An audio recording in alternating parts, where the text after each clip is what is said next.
Today we are making my famous chocolate chip cookies.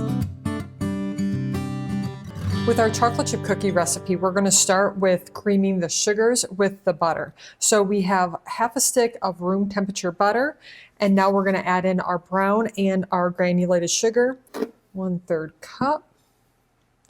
And then for our brown sugar, you'll want to do a light brown sugar and then pack the sugar for the exact measurement. And the key for a really good cookie is this step. We're going to want to make sure that you cream it for right around 3 to 5 minutes.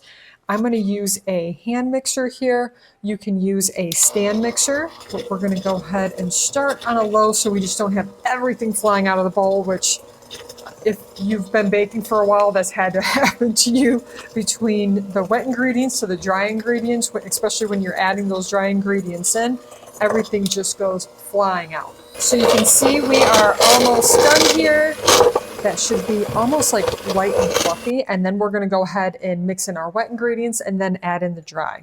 So we have our egg and then our vanilla, and we're going to mix that in. You want to make sure that the egg is mixed in completely. And I just spin the bowl while I'm working it, but obviously you guys do what's best for you. Now let's go ahead and add all of our dry ingredients. So we have, let's start with our flour. I'm going to get the sugars out of the way. I've got a mess going on here. My mom always said that you're not cooking unless you're making a giant mess. So we have 1.5 cups of 1-to-1 gluten-free flour. Shake off that excess. Our 1 teaspoon of baking soda. 2 teaspoons of arrowroot. Now, instead of arrowroot powder, you could always use a cornstarch powder. That's a really good substitute. And I like to use kosher salt in this. And then I like to just go through the list and always make sure that we have all the ingredients. And we are looking good. So we're going to partially mix this in before we add in our chocolate chips and our walnuts. So here's another trick with cookies. You really want to blend this part in quickly. When you're adding the dry ingredients to a cookie, you're going to want to quickly blend that in so it's not being overmixed. The consistency of your cookie will change completely if it's overmixed. And now let's just scrape down the side of our bowls here. Our bowl. This cookie recipe is a great base recipe. You can really customize this to whatever your favorite is, whether you prefer just doing the cookie base itself and not doing any nuts, any chocolate or anything in there. I love walnuts, so we're going to go ahead and add those in. And then I like to do a mix of, I have some dark chocolate and some semi-sweet chocolate here. Just going to mix that together, and we're going to add about 2/3 of that just to see where we're at, because I never honestly measure the chocolate chip part or the walnuts. It's just like, that looks good. Keep adding until it looks good. And now we're just using our spatula to get all of that in. Having some of the dry ingredients or like some of that flour still in there is going to just help hold that shape of that chocolate chip too. Keep it in the right spot. So that's looking pretty good to me. I'm just going to add the rest of those. I love a nice crunch when it comes to a cookie. Okay, so that's mixed together. We're going to go ahead and cover this up, place it in the fridge to let it set up, and then we're going to start the baking process. Now, some other things that you could do here. If you did not want to wait and you just wanted to bake them off right away, the texture will change. It's going to be a little bit more crispy on the outside, a lot gooier on the inside, and it's going to be a little bit thinner. The butter's room temperature, so it's not holding together the same way as if you place it in the fridge, and you're going to get that really crispy texture with a little bit of height to it too. So since I prefer having the height, we're going to go ahead and place that in the fridge.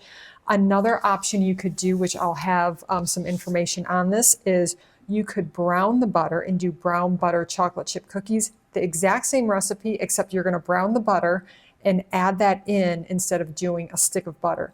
And that gives it just a little bit more of a nutty flavor, a little bit more depth on the flavor, but they're all really good. We just pulled our cookie dough out of the fridge. You can see it is nice and solid. That's what we're looking for. So the cookie dough you could place in the fridge for at least an hour, if not overnight is best. I can't ever wait overnight. I've only done it like 2 times on just testing it, or sometimes I'll like mix up the cookie doughs and, you know, like do 2 different flavors together. And that's about the only time I can wait that long. So if you can do that, that's definitely best for texture wise. At least an hour is ideal. So we're just going to pack these down. Oh, so I'm using a cookie sheet and then lined it with parchment paper. You can also spray it with a non-stick baking spray. It will change the bottom a little bit, having that oil along with what's in the cookie dough. And we're going to use an ice cream scoop here because we want these to bake at the same time and have the same consistency overall. So using an ice cream scoop helps measure everything out properly. And I just like to press them in a little bit, keep 2 inches of space when you're making these. Or if you wanted to just do like one giant cookie, you could always do that too. That's a really fun idea. And then almost just cut it like a pizza style. Do like a birthday cake like that. This recipe is so versatile. You can really do so much with it. And then you'll want to preheat your oven to make sure that's ready to go. And now we're going to go ahead and pop these in the oven and then get our cooling racks out. The cookies just came out of the oven, and let's go ahead and get them on the cooling rack. So one of the things you can do with these cookies is you can change the cooking time for your favorite style. You can see that I prefer a little bit of golden brown on top. When I break it open, you're going to see that it's nice and gooey on the inside. That's my favorite go-to. But if you prefer, let's say, more crispy, crunchy cookies, bake them for an extra like 2 minutes, and that's all it takes. I do have in the recipe different cooking times, so then you can cook it to your preferred method. But who's ready? Let's go ahead and break one of these open. That one is still really warm, so let's get this one here. Gooey, delicious, melted chocolate. That is the perfect chocolate chip cookie, and it just happens to be gluten and dairy free.